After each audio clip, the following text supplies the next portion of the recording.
tugiye kureba noneho kirogoya, ijambo kirogoya. Ariko reka ndebe abashyitsi dufite batarabatirizwa muri ritorero ry'Abadiventisi umunsi wa karindwi. Hari abo twatangiranye gahunda, hari n'abaje nyuma. Ndashaka kureba aho muri ngo menye aho mwicaye. Ababimbere nababonye, ndashaka kureba abandi baje nyuma twamaze kwicaza abandi hano imbere. Mushiri ibiganza hejuru turebe. Mugire muca ndabe.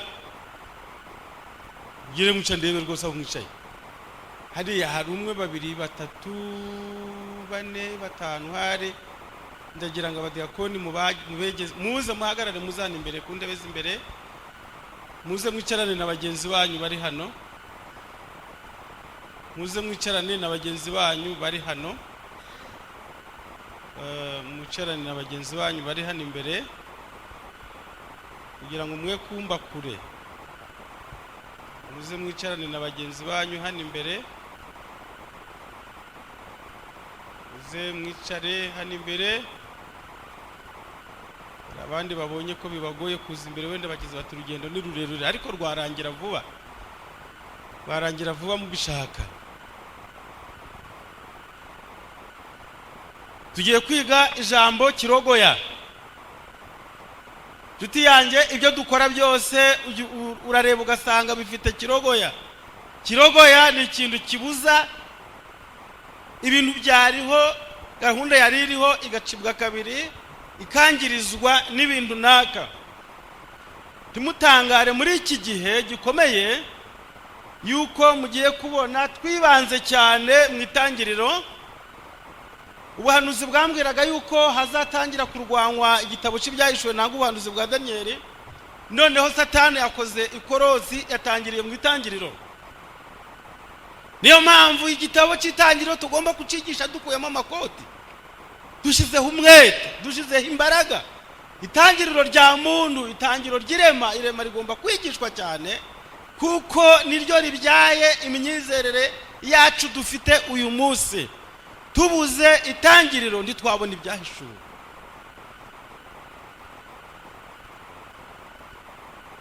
Kandi inshuti udatangiye ntasoza. Itangiriro rero niryo tugiye gukomerezamo tureba intandaro y'ibyabaye byose.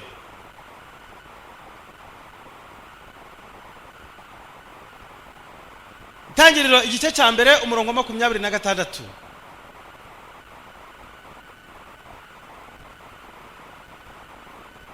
Imana iravuga iti tureme umuntu.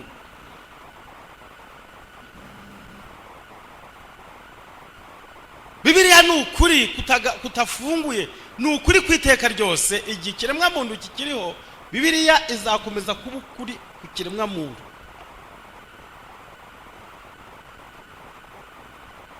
Tureme umuntu agire ishusho yacu, ase natwe.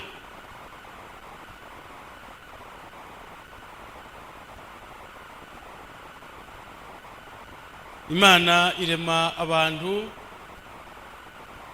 ibarema ku ishusho yayo, ibaha ubwenge, ibaha guhitamo, ibashyiraho bagomba kwigenga, bagira umudendezo, baranezerwa.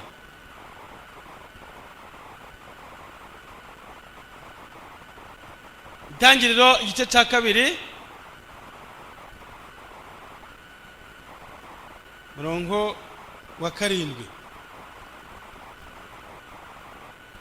Uwiteka Imana irema umuntu mu mukungugu wo hasi,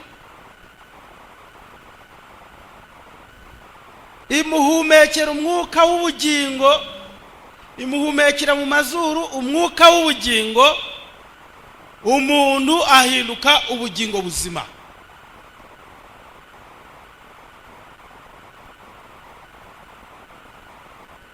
Dufite amahirwe yo kuba turi abantu bazima. Cyigisho cya mbere twize cyaravugaga ngo ikintangaza. Nabashije abantu hano, niki kikunezeza kurenze, niki Imana yagukoreye kirenze ibindi byose mu buzima yaguhaye, ni igiki? Abantu bagiye bambwira impamvu zitandukanye, ariko ikintu cya mbere gikomeye Imana yadukoreye twebwe nuko yaturemye nk'abantu, iturema mu bumuntu, iraturema. Ubu mfite icyizere cyuko ibyo ndi kuvuga muri kubyumva, kuko muri abantu. Ntabwo wateranya ihene nangwa inka igihumbi ngo uzane umubwiriza umushyire imbere na Bibiliya gavuga ati mushime Imana mwankamwe mwahene mwe muri aho ngaho mukomere. Impamvu ubu communication, impamvu turi kumvikana, turi guhanahana n'ibindimo bikaza, nuko nzi ko ndi kubwira abantu bari kumva. Ubu ndi kuvomera ahantu nzi ko iriba mvomaho naho ndi gusuka hari kubirindi riba, ariko mbaye ndi kubwiriza ihene ntabwo icumweru nakimara ndi kuzibwira aya magambo. Ntabwo uyu muyobozi yabwira ihene tumva aba bana banyu mwahene mwe mubafate neza mubagurire imirunga. Nose yabwira inka ati mwankamwe buriya bariya abagore banyu mubitondere mwe kubagirira umujinya. Ntabwo byakunda. Impamvu ari gufata imodoka akaza kutwigisha nuko azi ko turi abantu kandi dufite ubugingo buzima. Ubugingo buzima dufite ntabwo ari uguhumeka gusa. Umuntu ahinduka ubugingo bumeze gute? Ubwo ni ukuvuga ngo umuntu muzima ari gutekereza, ari kwibwira. Nababwiye aho umuntu atandukana n'inyamaswa, ndetse n'abamarayika ntibashobora kiriya kintu cya gatatu. Yego oya ahari amanze ndikeze neza, ntabwo abamarayika babishobora. Ko Imana yabaremye bazi uvuga ngo we no, kuko ari abanyakuri gusa. Ni yego na oya. Iki nicyo ikisicu. Ariko umuntu we afite nindi faze ya gatatu vuga ngo kambanze numve neza, kambanze mbyigeho, si yego si oya, ahubwo bundetse sinemeye kandi sinanze, kamanze mbyige neza, nibingeramo nzabyemera cyangwa nzabyanga. Aho ngaho rero niho umuntu aba muntu. Aho niho tubwiririza, niho dukoresha uvuga butumwa. Katwumve muri aya mavuna harimo iki? Nyuze hano ku idini rihari mu muryango urebye hano mu muhanda, sanze umuntu abantu yabahinduye nk'ibipapuro, yabahinduye ukundi kuntu, yabajambije ati mwese mukunkumure bona bose nahengejemo, bona bose bakunkumuye intoke baca, kunkumura ubukene, kunkumura ubushomeri, kunkumura inyatsi, kunkumura abazimu, bose bari gukungumuka. Yabafatishije ibyemezo bitari byo, yabakungumuye ngo bakunkumura ubukene. Nawe urubye ngo bakunkumura ubukene ngo nibagera bacaburagwa hasi. Ariko nshuti yanjye niyo mpamvu hakenewe ivuga butumwa ry'ukuri bituma abantu bafata icyemezo kizaramba kitari cy'ubushuma n'uburiganya.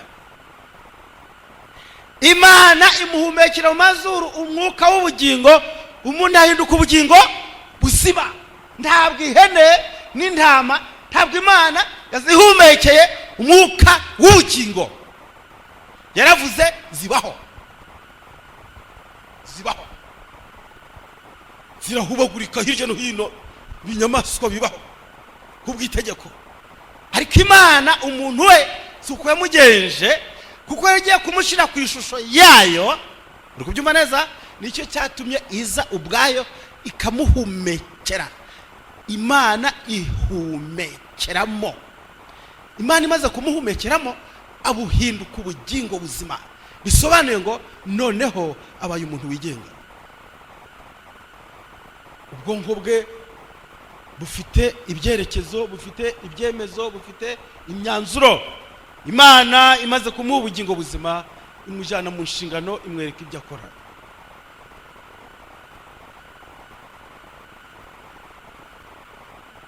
umuntu muzima ahabwa itegeko, ntabwo zira nyamaswa waziha amategeko ngo uvuge uti bo ihene zimwe zije ziranyura aha, izindi aha, iz'imikara ni hano, iz'imyeru ni hano, bushireho ibyapa biri ihene y'umweru, uti ihene z'imyeru ziranyura aha ngaha, icyo cyapa ntuzagisoma. Amategeko zigira, nta nubwo amategeko areba abantu azireba. Narababwiye ngo ntabwo zizi nuko ziriho, n'umugambi zabayeho ntiziwuzi, nta gahunda zifite mu buzima bwazo. Inyamaswa nta porogaramu zifite, ibyazo birangirira hariya, iyo uyiriye birarangira. Ntabwo abana b'ihene bavuga bati mama burya dore ingo isafuriya yamutetse niyi, ntabwo zibyitayeho, kubyumva. Ariko twebwe umuntu afata imyanzuro, Imana nicyo cyatumye kuko afite bwa bugingo bumurimo, icyo gituma Imana noneho iramuha amabwiriza yayo ngo akomeze atekereze ng'Imana. Iramubwiye hariya mu gice cya 2 ku murongo wa 16, Uwiteka Imana iramutegeka iti, kuko iryo tegeko riri buze kwandikwa. Imana nibivuga rito tegeko rirandika mu mutima we, ririyandika mu bwonko. Iramutegeka iti, ku giti cyose cyo muri ingobyi uje urya imbuto zacu uko ushaka. Iramubwiye ngo uko ushaka, ariko igiti cy'ubwenge bumenyesha icyiza n'ikibi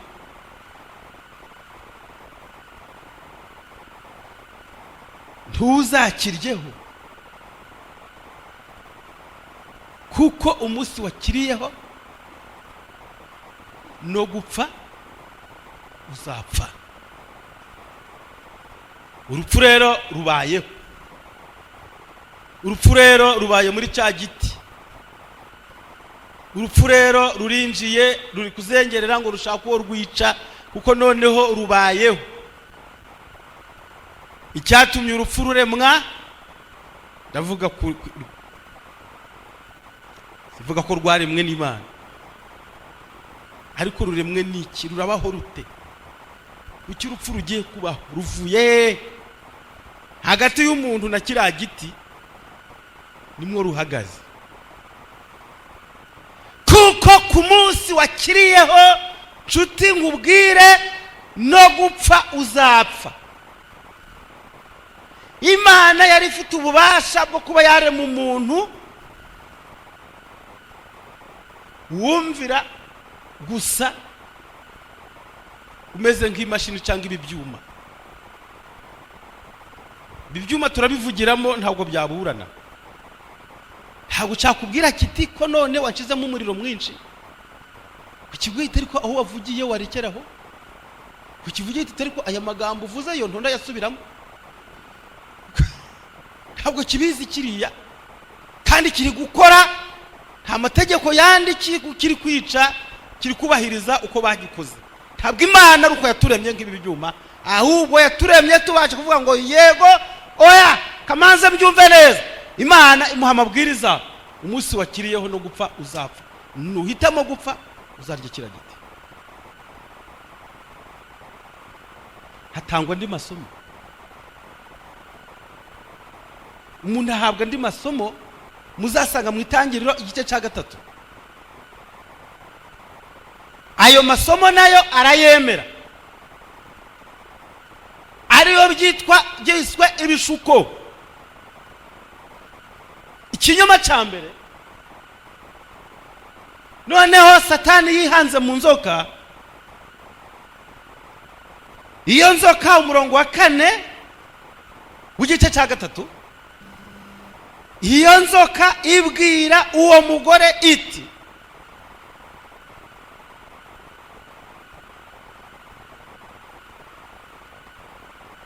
gupfa ntimuzapfa.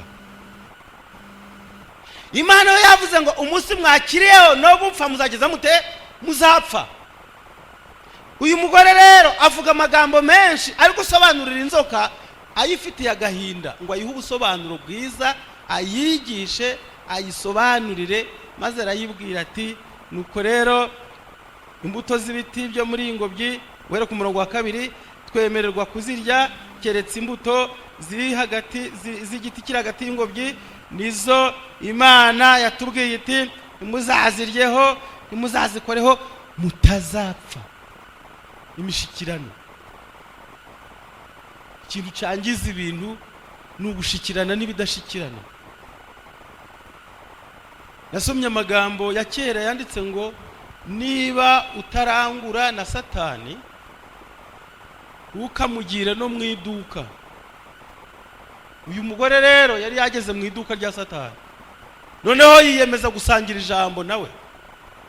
Ndasangira ijambo na Satani ndashikama. Iyo wafunguye ikiganiro wamaze kwiyangiza. Niba udashaka imishikirano, niba udashaka kugwa mu bishuko uzi ko umuntu ari umushukanye, reka kuganira nawe, nibyo byakurinda. Ururimi ni ingorane, ururimi rwishe benshi, n'uyu munsi ruracica abantu benshi. Iyo utazi kurinda ururimi rwawe n'umubiri wawe ntiwashobora kuwurinda no kuwufata. Ibiganiro cyabindi umuganga mwarimu atwigisha, umurezi wacu, no mu rugo iyo nta ibiganiro byashize hari ikiba cavuyeho, connection iba yacitse, nta bumwe bwa bukiriho. Uyu mugore rero ururimi rumukoraho,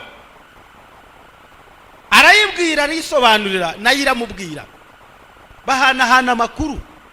Satani azana amakuru ye, uriya mugore nawe azana amakuru ye, barayahuza, bagira imishikirano, bageze bahuriza ku itunda rirye, bahuriza ku isaha yo kurirya. Ibiganiro birarangira, baraririye, babashize hamwe, bababaye umwe.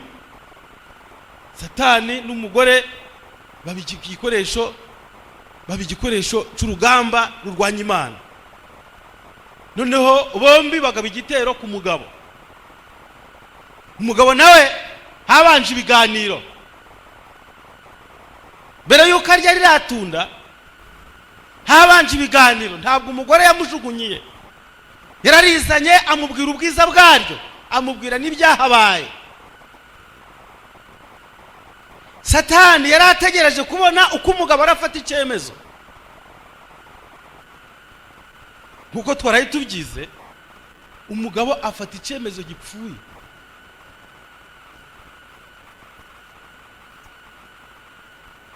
Bamaze kurirya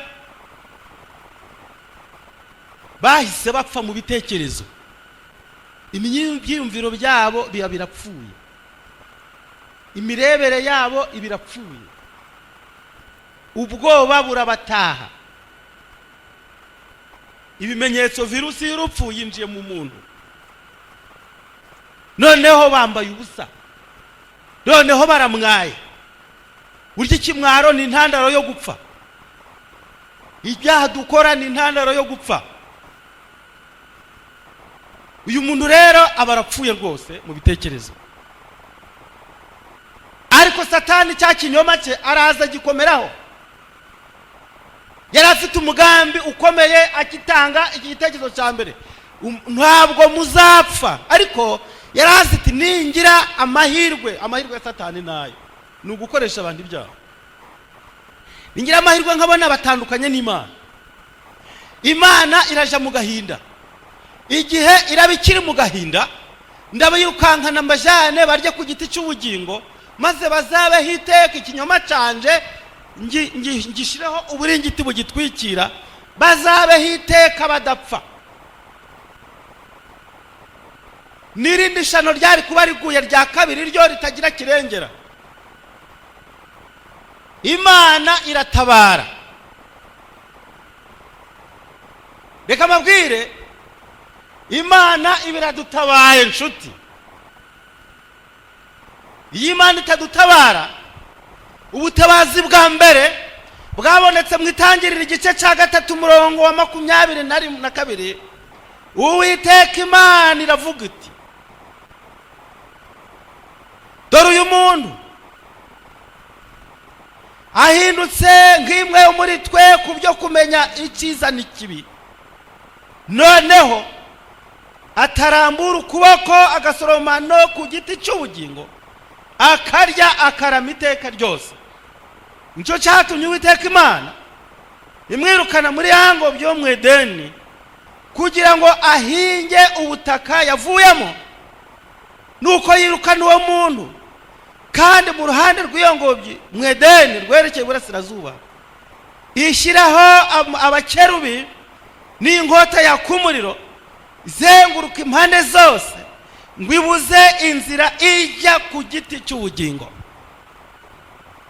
Umuntu rero aratabawe kugira ngo apfe. Noneho gupfa k'umunyabyaha ntabwo ari ingorane, ahubwo reka mbabwire, ingorane ni ukudapfa.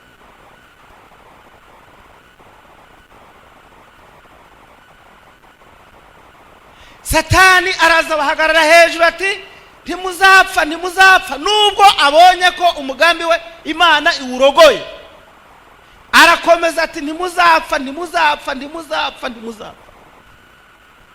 Mu Itangiriro igice cya 4 umuntu wa mbere barapfuye.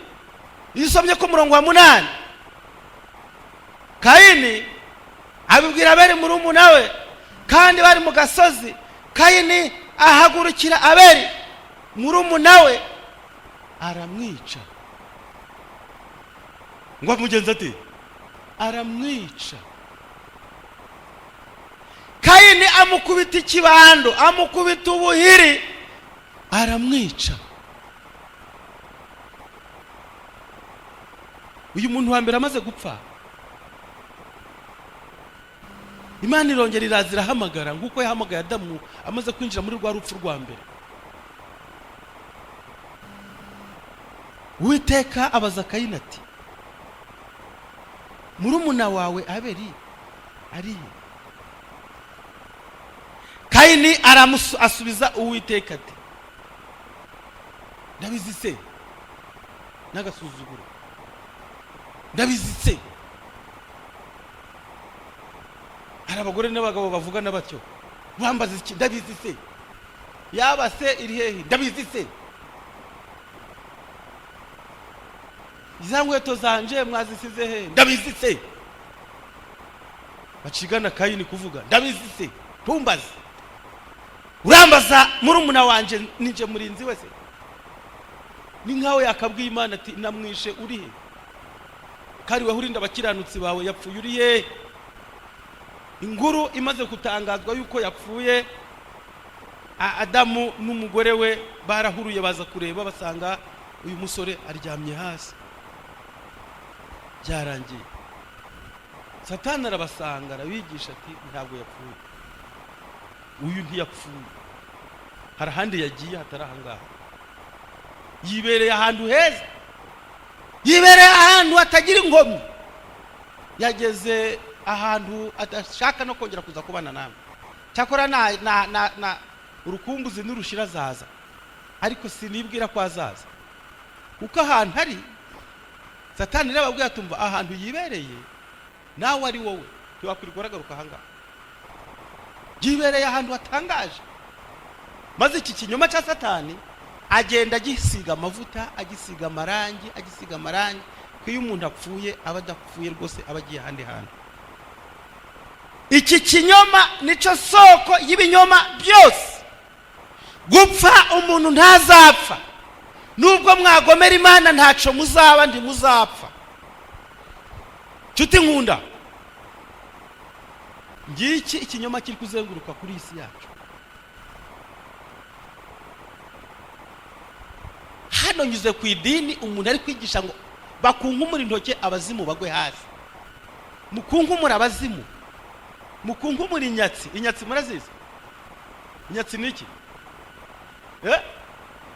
Inyatsi hari ibintu byitwa inyatsi, umuntu agahaha ntibigere mu rugo, agahembwa amafaranga ntabe mu mufuka. Inyatsi ari gukunga muri nyatsi.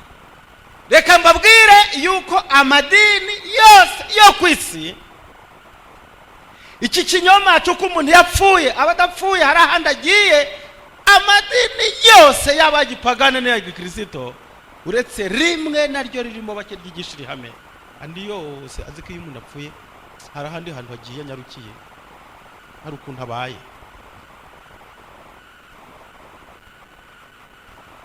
Amadini ya gipagane yemera ko iyo umuntu apfuye, abiwacu bazi ko iyo umuntu apfuye aje mu birunga, akaje kwibera mu birunga.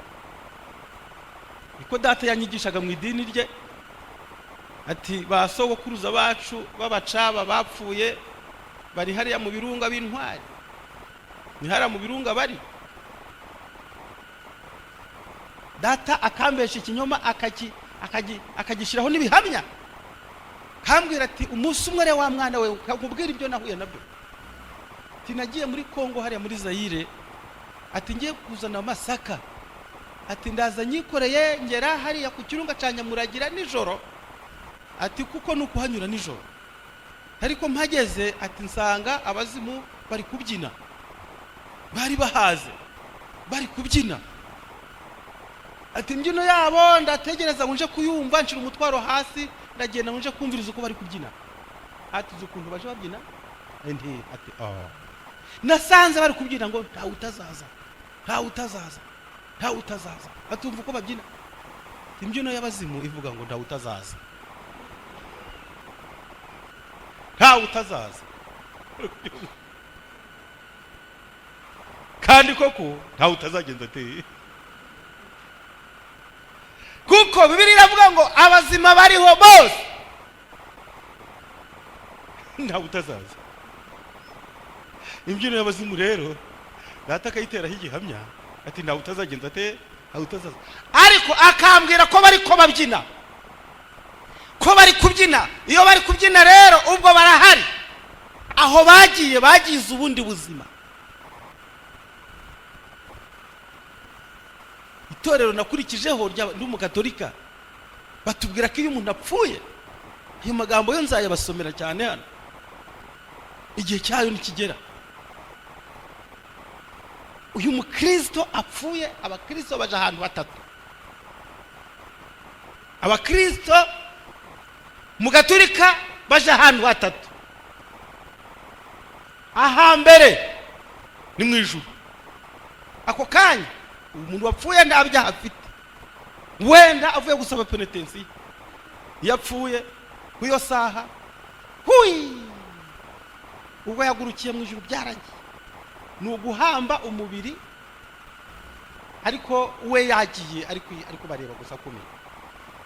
Aha kabiri ufite ibyaha bikeya aje muri purgatori, ibyaha bikeya aje muri purgatori. Abantu bashaka yuko adatindayo bagatanga amafaranga, padiri akabaha misa yihuta bitewe n'amafaranga batanze ukwangana, noneho misa zikurikiranye zigatuma avamo vuba akaje mu ijuru. Aha gatatu ni mu muriro utazima, ni ugupfa ugataha mu muriro utazima. Hariho na hakane, ahakane ho hitwa mwirimbi, aje abantu b'abana batari bazi byiza n'ibibi. Ni n'amahame y'iwacu mu gatolika. Abaprotestant, abapantekote, ngira ngo ntabwo ndasobanura byinshi. Hani wanyi Kigali umukobwa witwa Alice mwaramwumvise, mwajeje mute, mwaramwumvise. Hani wanyi Kigali yajunguje Kigali, uretse ko buno ndazi yari semura kumwumva. Yagiye hehe? Yamaze yatanze ubuhamya ati maze imyaka 6 ikuzimu. Sinagiye kuzimu, namanikiye mu irimbi ry'Iremera hari. Bunoneho nagaruka azaje kumanukira urusororo, ngo ni irembo riri rye hehe ikuzimu. Ati namanukiye mu irimbi ry'Iremera, ati ati haleluya, batamene. Ati ndamanuka abandi b'Imana, ati ndamanuka ndagenda, ati njyana n'umukobwa mugenzi wanje, ati tuba tugeze kuzimu, ati turareba, ati dusanga y'amasoko, dusanga y'inganda, dusanga yo za rupasuwa, dusanga yo za sinzi ibindi yavuze byinshi aratondekora. Ati nasabonye abacuruzi, nabonye inganda ziri hari Remera. Nandi kubaza abantu ntariko leta y'u Rwanda irahumye, maze inganda hari Remera zibikuzimu, baburi intumwa bohereza za Rwanda Revenue ngo zije kureba hizo nganda. Ariko wareba ugasanga abapasitoro, abarevera kuri sitade bari guhimbiririza ngo haleluya, ngo amen, ngo ari kubabwira ukuri. Ngabareba ndariko aba bantu bibiri wayibakaga yemwe akayiha bizera bazima. Donc icyo kinyoma ngikuzimu ngo yasanze abantu benshi, ngo abantu bari barapfuye kera, ngo nari nzi ko bapfuye, ngo ngezaho ngo mbasanze yo, ngo bari gutembera, ngo bibereye ahantu heza, ngiyo ngo ikuzimu. Yaba hari igihe ngo mbazanire kasete ya idini rya hano kwa Gitwaza, bafite umudogiteri w'umwisilamu wahindutse aza mu idini rye, w'umutanzaniya wayoboraga ibihugu bitandatu bya Kisilamu, ahinduka umukristo, ariko nawe atanga ubuhamya bw'iby'ikuzimu, abantu b'ikuzimu, imyuka y'ikuzimu, ubushobozi bw'ikuzimu, kurwana nabi kuzimu, kubana nabi kuzimu, kuzana imari kuzimu, ubucuruzi bw'abakuzimu. Ibintu byose iyo umuntu apfuye baba afite ahandi agiye. Abagenzi muzasure hariya mu kiyaga cya Victoria, ahantu hari ibyapa byaho bashinguye cyangwa se basutse ivu ry'umwami w'Abahinde, n'amazina ye muzahabasanga n'amateka ye, aho yavuze ngo ashaka gutegeka Afrika n'Ubuhinde na Aziya yose. Ivu rye baramutwika, baraza basuka aho niho Nili isosokera muri Victoria, noneho ivu rye barisukaho Nili isosokera, nuko ngo azagenda muri Nili, ingengero za Afrika zose zifate, noneho ivu rye Nili gisuka mu nyanja y'Abahinde, ahasigaye azaba ari umwami w'Ubuhinde. Nanone muzasoma amateka yihari. Abahinde nanone bazi yuko iyo umuntu apfuye adaherayo, ahubwo areba nk'inka nziza, akaja mu nka nziza. Baje babona inka nziza iri kugenda mu muhanda Abahinde, ubwo rero inka nziza nta no kuyivugiriza ihoni, kuko bazi ko muri iriya nka harimo umuntu w'ingenzi wagiyemo. Ngiyo imyumvire Satani yujuje mu bantu.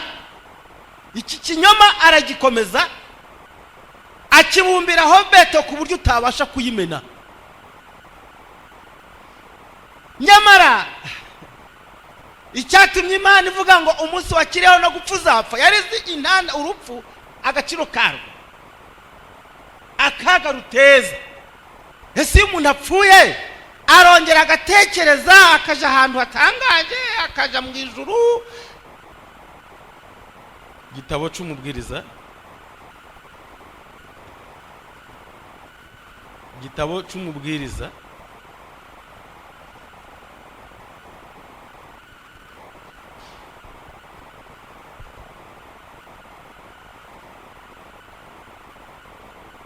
igice cya 9 umurongo wa 10 haduha itangazo risobanutse neza. Umurimo wawe wose werekejeho amaboko uwukorane umwete, kuko ikuzimu aho uzajya nta mirimo nta migambi uzahabona, haba no kumenya cyangwa ubwenge. Iyo ibi bintu mugende murabara, mumbwire umuntu aho yasigaye. Reka twumve. nta mirimo, nta migambi, nta no kumenya, nta n'ubwenge. Umuntu abuze ibi byose abari igiki? Ubaye igiki buriya? Nta mirimo, nta migambi, nta gutekereza, habe n'ubwenge. Iyo umuntu abaye kuriya yapfuye byarangiye. Nta migambi tuzasangayo, nta gutekereza kuzabayo, nta kwihana kuzabayo, nta guhinduka kuzabayo. Iyo umuntu apfuye ibye babirangiye. Nta muzimu ubaho. Idini riri hano haruguru bangwa mu kunkumura abazimu, ariko se abazimu binjiyemo ryari? Nabuze umwanya mba ninjiyemo kujya kumubaza. Abazimu binjiye hano ryari? Muri kuba kunkumura zimwe mwabazanye mu mifuka. Ngo kunkumura abazimu. Nabonye abagore bashokoje neza. Bafashe igihe cyo kwita ku misatsi yabo. Bariho bakunkumura. Intoki basohoka bakunkumura ngo abazimu bari kugwa hasi. Nta bazimu babaho. Ijambo umuzimu ni ijambo ritangaje ni Kinyarwanda. Umuzimu ntabwo ari umuzimu, ahubwo ni umuzimu. Ari kuzimu. Abantu bagiye ikuzimu, babahambye babashize ikuzimu. Abageze ikuzimu ni abazimu nyine. Ariko ntabwo ari abazimu, ni abazimu. Mu Giswahili basema ni muzimu. Kuzimuni. Nani ya kuzimu? Kuzimu. Wazimuni. Muzimu. Wazimu. Abazimu bari kuzimu, niyo batuye, niyo baba. Nta bwenge, nta gutekereza, ntaco bazi, nta migambi, nta mujinya, nta burakari, nta gahinda, nta politike, nta bucuruzi, nta siasa, nta kwibuka, nta kubara, nta majoro, nta mvura, nta mipaka iriyo, nta mashuri,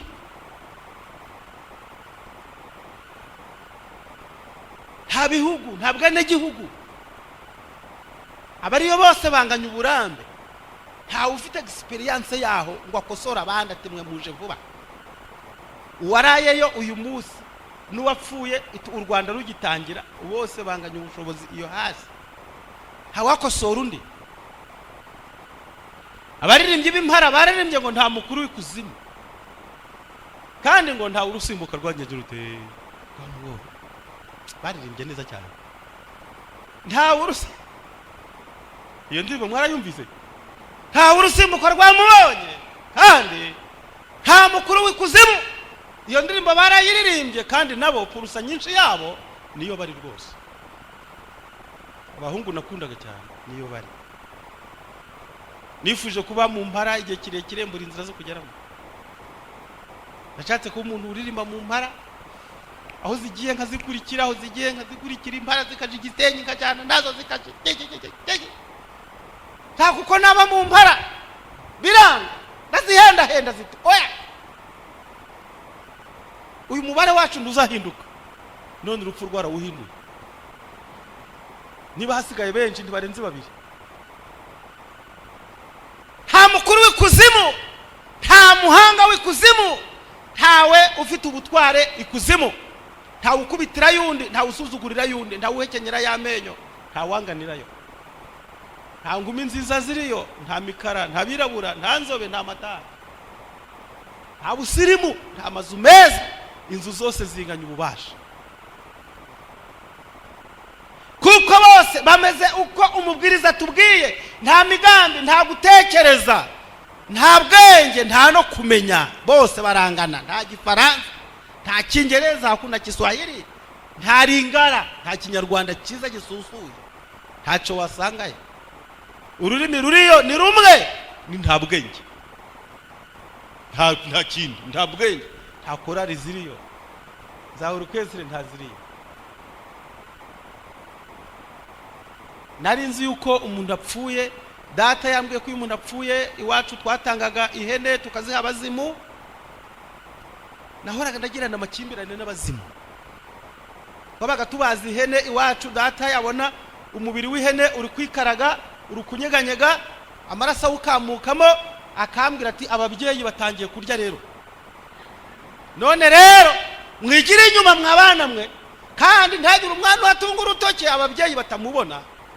Maze rero akongera agatwikira uruhu, maze ndimva rero nkumva umujinya uraje. Aba banyagwa rero batangiye kuyirya nabo. Ngumva abazimu rwose, kumva bararya inyama nkunda.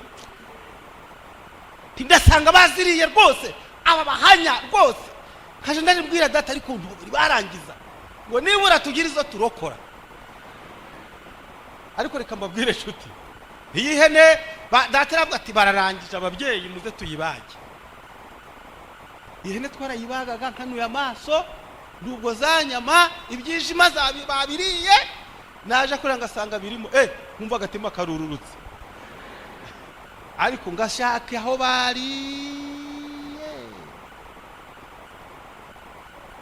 nkahabura. Umunsi umwe abazimu n'abasuzuguye cyane, nangana na burwango rutari kugaruka.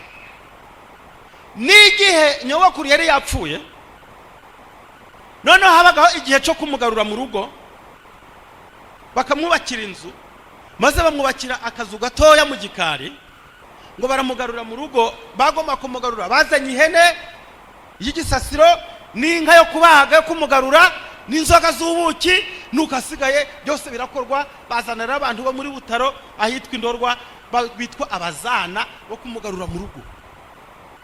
Maze bazana za nzoga ziza z'ubuki n'urwagwa n'ibigage byiza, maze turarya turanywa turanezerwa, inyama turabaga turarya, bashira mu ngoro, maze inyama barazirunda bati ayizigaye n'ukuzirya nk'ejo.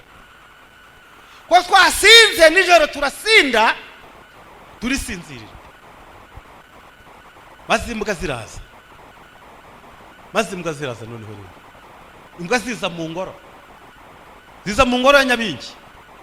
Za nyama zose zirazimanura, zirazikurura, zirazijyana, ntabe no gusigaza n'indongo imwe.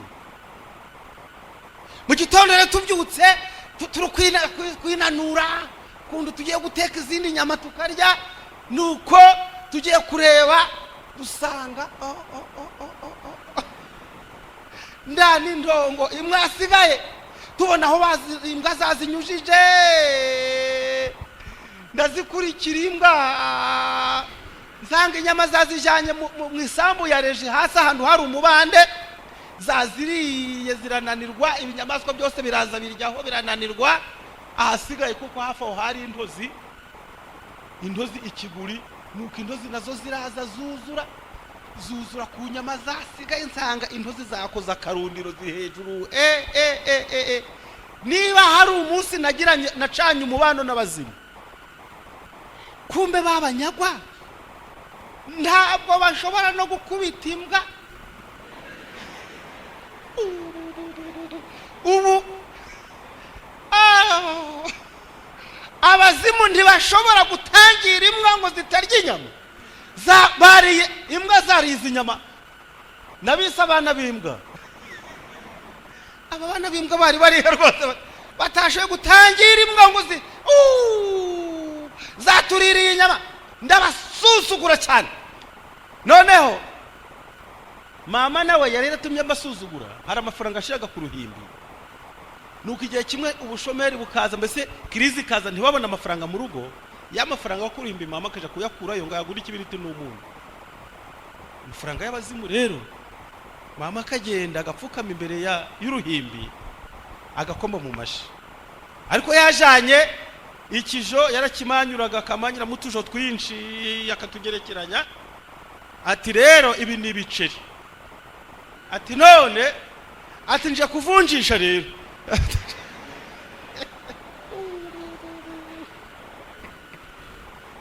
Mama akavunjisha, agasigaho ibijo by'ikibindi akagerekeranya ngo aravunjishije, akakura ibiceri akaje kubigura umunyu, agasigaho ibijo.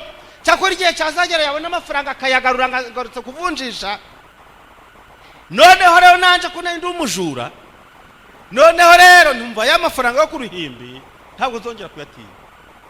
Ubwo rero mama yayazana nkayabarira iminsi nanjye kaja kuyavunjishaho, nanjye ngafata utujonka tumanyagura nkagerekeranya. Numva mwababyeyi mwe rero ubu nje kuvunjisha. Rero umusumwa n'umuforoderi nagiye kuraguza ku mupfumu ukuntu ndazana amafaranga. Noneho umupfumu akambwira tumva, dore rero wa mwana we, ugende kugira ngo uzazane amafaranga, ugende ushaka ihene. Bizi ko nta mafaranga mfite y'ihene ko nzayabona nyazanye, mvuye kugura, mvuye gucuruza. Ati genda ushake ihene buhene. Ese ni buhene ni bwoko wagicucu? Ndakubwirira hanze ababyeyi batabyumva. Noneho tugiye hanze ari kumperekeza, maze kumuha ijana ry'umukimbo we, arambwira ati wa mwana we, ati ihene buhene, ati ihene buhene, atugenda ushake umurunga w'ihene, ushake n'ibuye.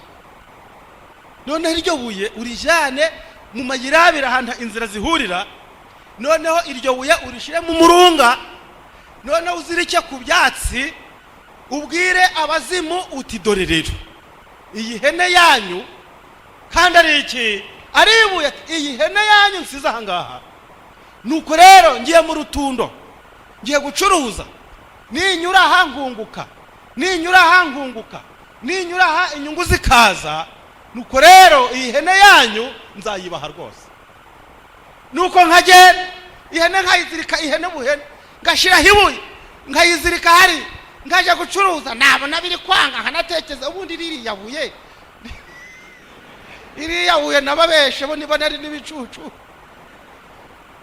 Reka mabwire inshuti zanje, bitesheje agaciro kugeza kuri urwo rwego aho umuntu yumva akurikiza ikinyoma cya Satani, ngiyo umuntu apfuye hari ahandi hantu yagiye. Ibyo bidutesha agaciro twebwe abasigaye turi bazima, kuba bazima kwacu ntaco bikitumariye. Iyo umuntu yapfuye nta kindi atekereza, nta bundi bushobozi, nta bundi buhanga, ibyo biba byarangiye. Urupfu rero ni kirogoya y'ubu buzima, ni ubuzima buvaho umuntu akava muri ubwo buzima. Abagatulika baratwigishaga padiri ngo mu Gifaransa ngo dufite umubiri upfa na roho idapfa. None ngo iyo umuntu apfuye umubiri, uzumva n'abantu babirabura twebwe b'Abanyarwanda, hari Kinyarwanda ntemera, ngo umuntu ngo yavuye mu mubiri, ngo yavuye mu mubiri ajahe.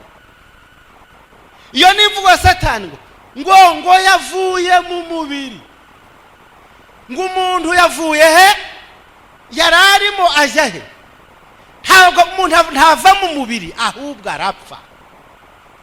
Ntabwo yitaba Imana, ahubwo arapfa. Nshuti nkunda, mbese urupfu ko rwabayeho, Imana yaradutereranye, nta kimana ifite ku rupfu. Yesu yabwiye abagabo bari bamuteze amatwi muri Yohana igice cya 11, yarabajije umugore wapfushije musaza we, amubaza ikibazo muri Yohana igice cya 11. Yaramubajije ikibazo gikomeye cyane. Uyu mugore yarageze imbere ya Yesu aramubwira ati, databuja, iyaba wari hano musaza wanje ntaba yarapfuye. Uyu mugore yari yamubwiye yeruye. Yohana 11 umurongo wa 25. Yesu amuha igisubizo. Yesu iki gisubizo agiha umuntu wese uri hano ku isi. Umuntu wese uri hano ku isi amuha iki gisubizo. Yohana 11 umurongo wa 25. Ni igisubizo umuntu wese akwiye guhabwa, ari twebwe abariho tuzi ko tuzapfa, n'abapfushije n'abarapfusha vuba. Ntabwo gupfa ntabwo ari cyo kibazo. Nje mbabazwa n'umuntu wica uwundi, bijamo intangora kumva umuntu ahangayikishwe no kwica undi muntu. Uramwishe se, uretse ko wiyanduranije uramwishe, hanyuma ngo weho bigende bite? Usigaye ufite iki?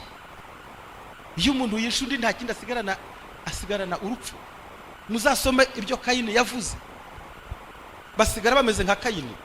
kambaze mbasomere uko Kayini yasigaye ameze. Hariya muhafatira agatoki mwumve uko uwisha undi asigara ameze. Umuntu wese wisha undi asigara ameze nguyu. Umva uko Kayini yasigaye ameze. Kadusome cya gice cya 4 Itangiriro. Imana imaze kumuha ibihano. Reka duhere ku murongo wa 10 igice cya 4. Aramubaza ati icyo wakoze icyo niki? Ijwi ry'amaraso ya murumuna wawe riratakira mu butaka. Noneho uri ikivume, ubutaka bwanga bwasamuye akanwa kabwo kwakira amaraso ya murumuna wawe, kuboko kwawe kwavushije. Nuhinga ubutaka uhereye none tubuzakwerera umwero wabo, uzaba igicamuke n'inzererezi mwisi. Igisubizo ca Kayini. Kayini abwira Uwiteka ati igihano umpaniye kiruta ico nakwihanganira. Dore unyirukanye uyu munsi ku butaka, no mu maso hawe nzahahishwa. Nzaba igicamuke n'inzererezi mwisi, kandi uzambona wese azanyica. Gusa ntabwo mbemukiye. Nguko uko wisha ndasigara ameze. Asigara yumva nawe urupfu rumuteye iki? Ubwoba. Asigara hangayitse. Iyo twisha abandi simvuga ko turabicanye, ariko iyo umuntu yisha undi cyabakoze ni giki? Nashimye leta y'u Rwanda ko igihano cy'urupfu, ubundi sinigihano. Ushobora kunkatira urwo gupfa ukantanga gupfa. Ngukatiye urubanza nguciriye yewe kubera ibyaha byawe. Nda urapfa rwose. Maze twumve. Ugisohoka mu biro hariya umaze kumukatira urwo gupfa, imodoka ikakwica. Gusa wahanwe igihano cyo gupfa ni. Twese twakatiwe urwo gupfa. Muri Adamu twakatiwe urwo gupfa, ariko ihumure muri Kristo twahawe ubugingo buhoraho. Yesu abwira wa mugore, twigarukire hahandi wacu. Yesu abwira wa mugore ati madamu, iri ni itangazo ribwirwa uri mu isi wese, yewe muntu uraha mu iteraniro, ninje kuzuka n'ubugingo. Nta wundi ufite ububasha buvuga iri jambo. Ninje kuzuka n'ubugingo. Unyizera. Yesu irabanze kugerageza ura mugore amuzamura mu ntera. Muzasome ku murongo 22.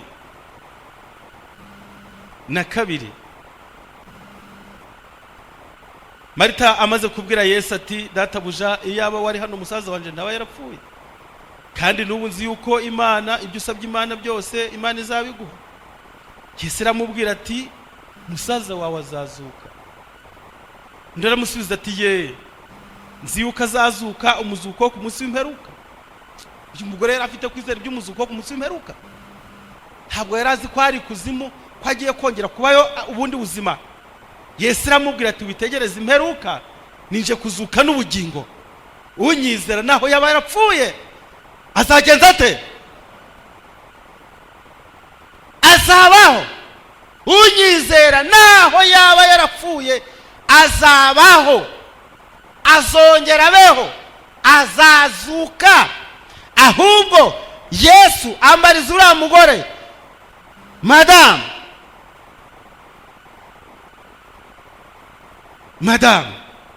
wizeye ibyo? Yesu aramusubiza ati nije kuzuka n'ubugingo. Unyizera naho yaba yarapfuye azabaho, kandi umuntu wese ukiriho unyizera we ntazapfa iteka ryose. Ngayo magambo yo kwizerwa. Aramubaza ati mbese wizeye ibyo? Muri mugoroba ikibazo bazwa niki? Mbese wizeye ibyo ko Yesu ariwe kuzuka n'ubugingo, naho twaba twarapfuye ko tuzongera kubaho? Hano ku isi hari za ama societe d'assurance kwiteganyiriza ngo igihe wapfuye ngo nupfa amafaranga bazayahe banaka. Utumye bakwifuriza gupfa.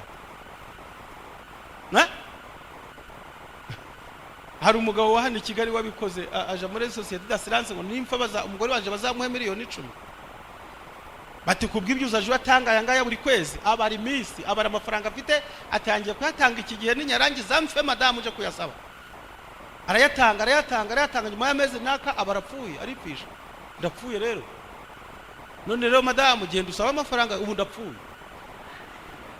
abarapfuye kiryamira mu gitanda mu nzu arapfu umugore aragenda avuza induru atanga itangazo kuri radio ko umugore yaguye i Burundi mu mpanuka y'imodoka aja kwandukuza reka ndavuga akarere mugahita muhamenya aja gusaba urwandiko rw'abapfushije agenda yitwaje ryatangazo ibintu birarangira baja muri ya societe d'assurance umuntu wacu yarapfuye bazana ibyangombwa dore byo ku karere dore ibyo kwitangazo twaritanze yaguye i Burundi dore nari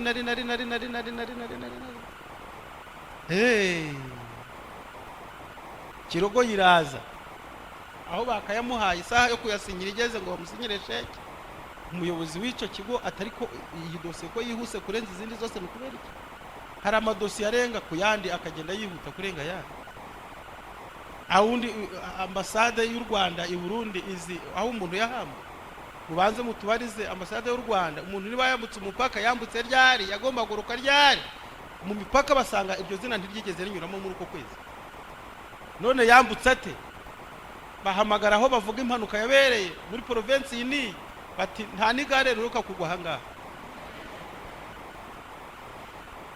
Yesu abazura mudamu ati mbese dore ninje kuzuka n'ubugingo unyizera naho yaba yarapfuye azagenza ate ngiyi societe d'assurance tugomba gushira mu buzima bwacu ni muri Yesu umwana w'Imana uwo ni utazaduhemukira niba tutazabesha tuzongera kubaho abishira mu bwishingizi bwa none barapfa bikarangira nta kindi bukora keretse kukugurira isanduku yo kuguhambamo Yesu we ati nije kuzuka n'ubugingo unyizera naho yarapfuye azagenza ate azabaho mbese wizeye ibyo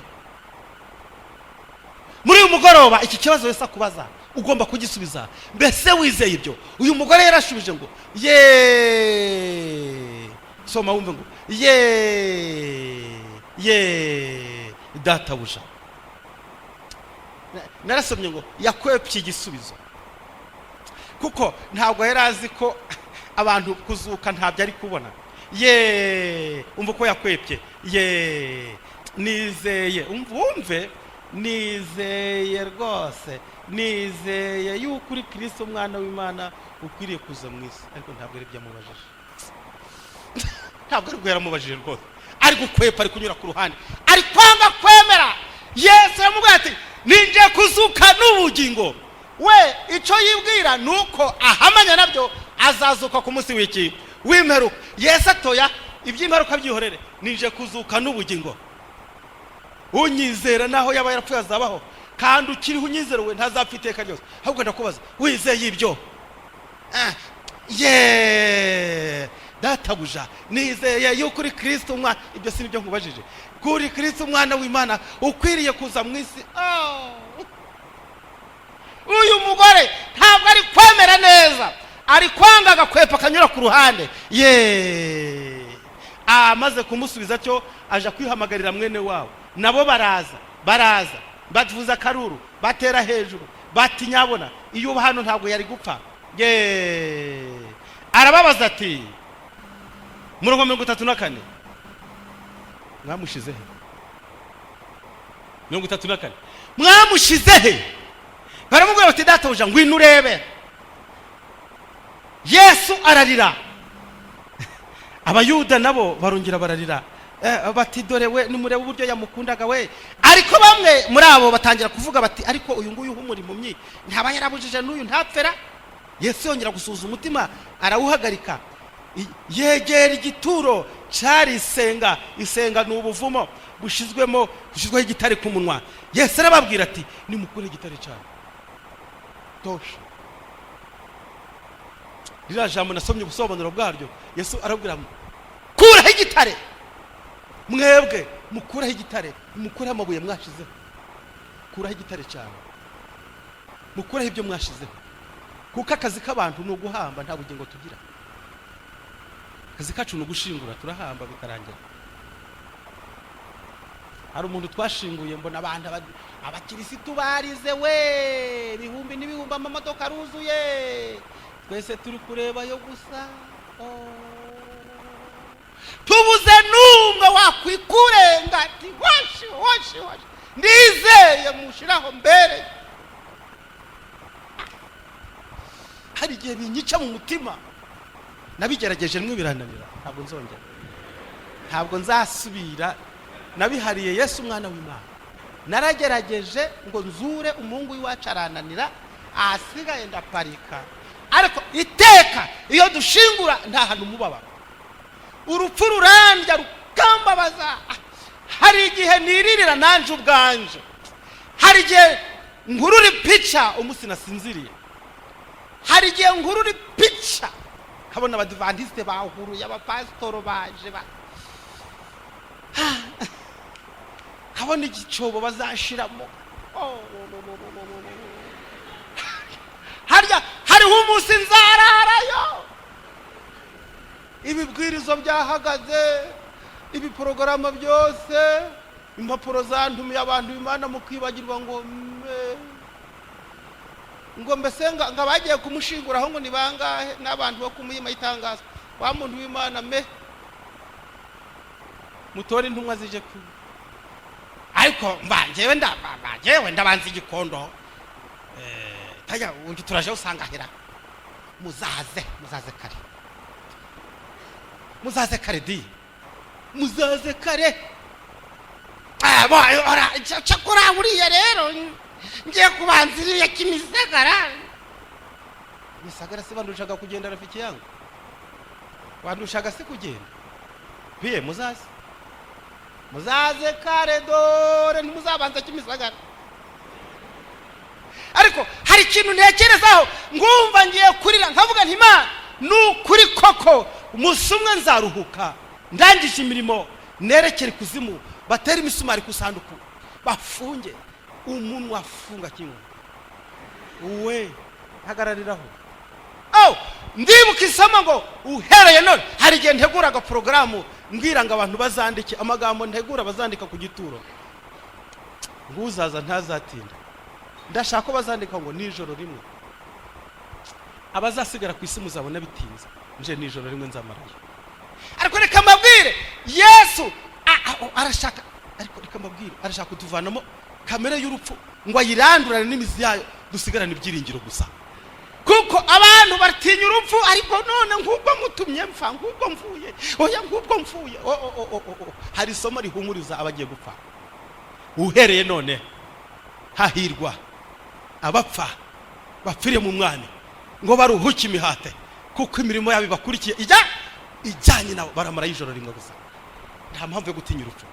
Yesu ati ninjye kuzuka niki n'ubugingo yegereye igituro akigezeho naha mwamushize mukore amabuye yanyu bamaze kuyakuraho asubira inyuma igituro aracitegereza aragisuzugura ngo Yesu yasuzuguye urupfu cyane arwivuga hejuru yabanje kuvuga amagambo yo kurwishongoraho abandi bo bari gutengurwa reka turebe abandi bayuda ngo bokamubayeho bari bamaze iminsi bari gukerenza Yesu ngo yasuye wa mukobwa ngo wapi ngo kwarukura abandi yari yapfuye ngo kwabwara ubushuma. Yesu asuzugura urupfu arahagarara avuga ijambo ryiza ati ndagushimiye data ubwanje narinzi yuko unyumva iteka mbivugiye kugira ngo aba bangose bizere ko ari wowe wantumye kuko abayuda bari bamaze guhamya ngo noneho uyu we kumuzura ntarabishobora we yarapfuye nyabyo reka turebe amaze yo kane bashikibe itangazo databuja oya yarapfuye yaraboze ari kunuka n'abashikibe baratangaje ngo musaza wabo ari kugeza ate ari kunuka ariko mbabwire nta kinuko kinukira Yesu umwana w'Imana. Narasomye ngo Yesu nta hantu na hamwe yigeze ahura n'abantu bahetse umurwayi ngo ahekeho ngo bagende bahetse na Yesu ahetse ngo tujanye kwa muganga we ngo tujanye kwa muganga nta nta naho bamuraritse ngo aje gushingura ngo maze nibamurarika ngo abaze bashingure nawe ataha ari kurira. Oya, aho Yesu yageze bapfushije hose batahanye umuntu muzima. Hari nabo yahuye nabo bari kukataza bamujanye ati muhagarare, mu gihe bati tujye gushingura twanakererewe, ati muhagarare aho ngaho. Abakoze ku ngobyi ati haguruka sha. Umwana ahagurukira ku bitugu bya babandi barambika hasi umuntu muzima, abwira nyina ati mujye kubiha umwana ibiryo yirira, ye kwirirwa ubusa. Nyina aranezerwa cyane. Nta hantu Yesu yigeze ahamba. Nasomye amagambo meza cyane yigishaga ibyigisho by'abana ngo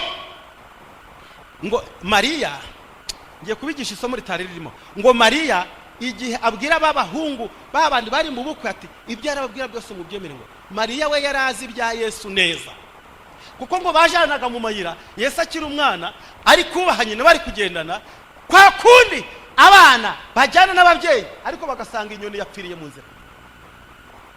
Ngo Yesu yarahagararaga akayihagarara iruhande ntayiveho, kuko ngo ni ikiremwa cye cangiritse. Agatinda nyina ati tugende mwana we, oya, inyoni akayitoragura. Ari umwana wumvira ababyeyi, ari umusore, akayishira mu biganza, intumbi y'inyoni mu biganza bye. Nyuma y'umwanya muto ikaguruka ari nzima. Nyina ngo akabireba ati uyu mwana ntabwo asanzwe. Burya nyina igihe ababwira ati uyu ibyara babwira mubyemere, uyu muzi neza, naramwitegereje ibye byose ndabizi, niba bye birabi. Ngo Yohana yaravuze ngo ibyo Yesu yakoze ngira ngo byanditswe ibitabo ntibyakwirwa hehe mwisi. Reka mabwira inshuti zanjye, Yesu ufite ubugingo bw'ibyaremwe afite n'ubugingo bwacu. Yavuze urupfu rw'ibishwi, nzahora ndabivuga kugeza ndaje. Urupfu rw'ibishwi. Uyu munsi se hari uwiriwe yitaye ku gishwi? Hari uwakirebye ati ubigishwi kiri hehe? Hari uwacitayeho? Yesu aho ibishwi byiriwe yaharebye, naho birarara arahazi.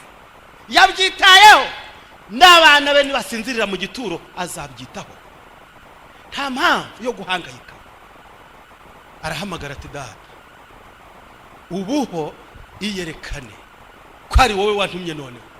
Maze noneho ngo yitegura guhamagara, ariko ngo abamarika bari hafi ye baraza baramwongorera bati Uwiteka. Ubundi Yesu yitwa Uwiteka. Uwiteka nyiribihe byose, uhamagare Lazaro wenyine, kuko ijwi ryawe rizazura abapfuye. Nuhamagara ngo usinziriye gusa, isi yose iratigita, ibituro birakinguka, bose baravayo, kandi igihe cyabyo ntikirajya. Yesu ahamagara Lazaro wenyine. Ahamagara nkaho ari guhamagara umuntu wumva, kandi koko yari yaboze, kandi koko yari ari kunuka. Yesu ahamagara n'ijwi rirenga ati Lazaro sohoka. Yamutegetse atavuze ngo ariko ngo reka dusenge cyane ngo abantu Imana ngo mumfashe gusenga. Oya, yatanze itegeko ikuzimu, abikuzimu bagenje bati baramwumva.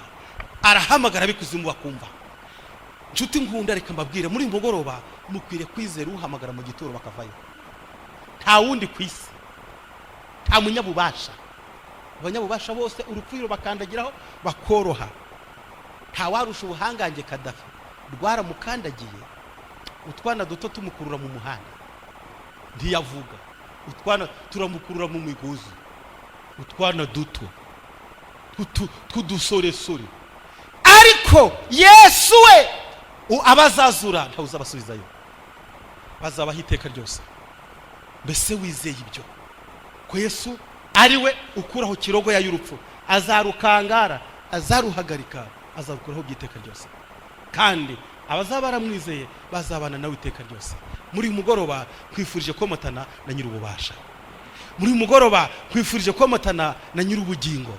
Bangahe bavuga bati muri mugoroba uwo mwami wacu uhereye none uretse kudukiza ibyaha gusa azadukiza n'urupfu, tuzigiye kubana nawe iteka ryose. Ngire mucatireye, ndasaba ngo iryo sezerano nibe ryanyu n'abana bacu, nabo tuzabwiriza ubutumwa iteka ryose ku bwa Yesu umukiza wacu. Bashitsi bacu muri mwiri teraniro, ibiganza byanyu nabibonye, ndashaka yuko mubisubizayo. abizeye Yesu budashidikanya bati uwo natwe niwe mwami wacu tuzomanatana nawe iteka ryose. Mugire muco kuri kandi muhagarare. Nabari inyuma mwese muhagarare abashyitsi bacu batashoboye kuza hano, mutamenye ko abandi bicaye hano imbere, namwe muhagarare kubwo kwizera mutera intambwe muza hano imbere kuko mwizeye Yesu umukiza wawe. Utamwizeye yirwa raza musamuke muzaho, ariko haza bamwizeye gusa. Utamwizeye yiyicarire gusa, ni uburenganzira bwe. Imana kumugisha, Imana kumugisha, Imana kumugisha, Imana kumugisha, Imana kumugisha, Imana kumugisha, Imana kumugisha, Imana kumugisha, Imana kumugisha. Ndacategereje abaza, haze abamwemeye nk'umukiza wabo. Kumwiringira no kumwizera nta gihombo kirimo. Imana kumugisha, Imana kumugisha. Bizera nshuti zanje b'Itorero rya Muhima, aba bahungu n'abakobwa b'Imana uhereye none nabizera b'Itorero rya Muhima, bafite kwizera kuzima muri Kristo bari umukiza wabo.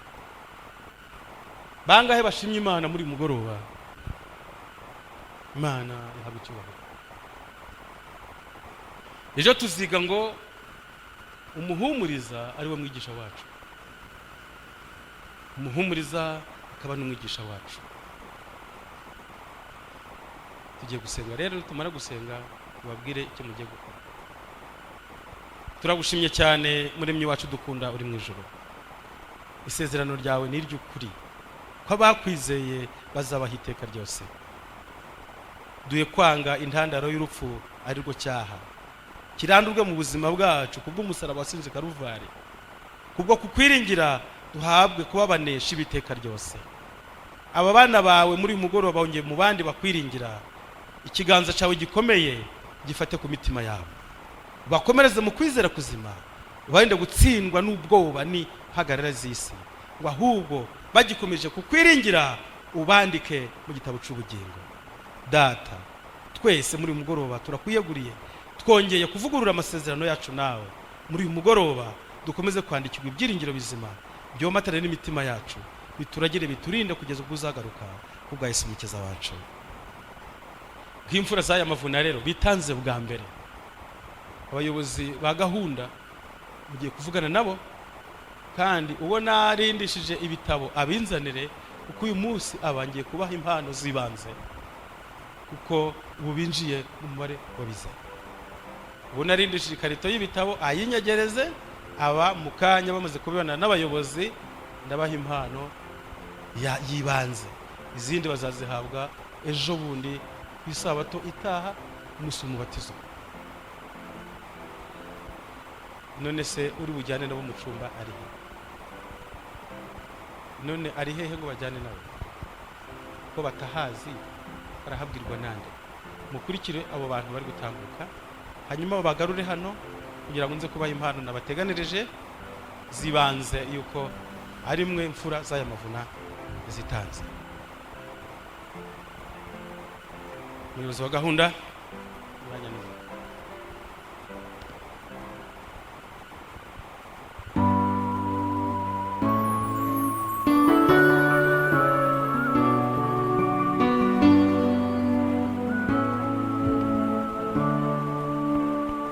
Haleluya.